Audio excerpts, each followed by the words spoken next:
Hello, good morning. நான் ஈஸ்வரி.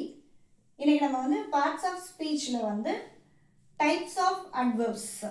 நான் already அட்வர்ப்ஸ்னால் என்ன அப்படின்றத நான் போட்டுட்டேன். இப்போ டைப்ஸ் ஆஃப் அட்வர்ப்ஸ் பார்க்கலாம்.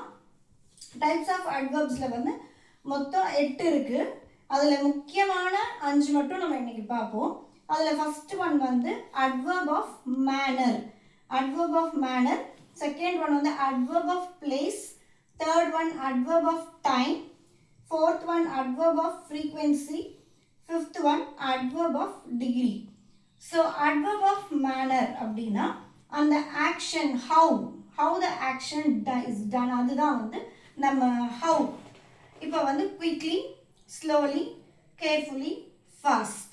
இந்த ஃபாஸ்ட்டுக்கு நான் உங்களுக்கு அப்புறமேட்டா நான் உங்களுக்கு ஒரு டிப்ஸ் சொல்கிறேன். நான் அதுக்கு பொதுவாக நம்ம 3rd ஸ்டாண்டர்ட் பசங்களுக்கு சொல்லி தரும்போது இந்த அட்வர்ப் எப்படி ஞாபகம் வச்சுக்க சொல்லி தருவோம்னா எல்ஒயில் முடிகிற வேர்டு மேக்ஸிமம் அட்வர்ப் அப்படின்னு அவங்களுக்கு சொல்லி தருவோம். Walk fast. இந்த ஃபாஸ்ட்டுக்கு மட்டும் எல்ஒய் போடக்கூடாது, அது நான் கடைசியாக சொல்கிறேன் உங்களுக்கு. அடுத்தது adverb of place. Adverb of பிளேஸ்னால் வேர். இந்த ஆக்ஷன் எங்கே நடந்தது? They are playing outside. The children are playing here.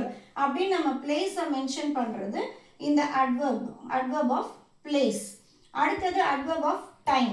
adverb of time சொன்னாலே when, எங்கே நடந்தது, ஸோ எப்போ நடந்தது அப்படின்ட்டு வரும்போது now, soon, yesterday, today, இதெல்லாம் adverb.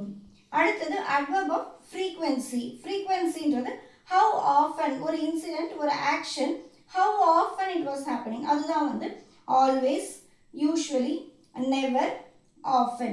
So இது adverb of frequency. அடுத்தது adverb of degree. To what extent, how much தான் மெயினாக how much. இதில் very, to, almost, enough. இது adverb of degree. இப்போ இந்த 5 டைப் ஆஃப் அட்வர்பையும் தெரிஞ்சுக்கோங்க. adverb of manner, adverb of place, adverb of time, adverb of frequency, adverb of degree. இந்த ஃபாஸ்ட்டுக்கு நான் என்ன சொன்னேன்னா, நிறைய பேர் walk fastly அப்படின்னு சொல்லுவாங்க. walk fastly அப்படின்னு சொல்லுவாங்க. அப்படி சொன்னீங்கன்னா தப்பு.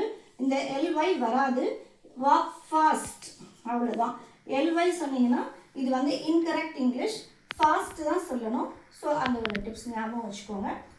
ஸோ தேங்க்ஸ் ஃபார் வாட்சிங். லைக் பண்ணிவிட்டு ஒரு சப்ஸ்கிரைப் பண்ணிவிட்டு பாருங்கள். தேங்க்ஸ் ஃபார் வாட்சிங்.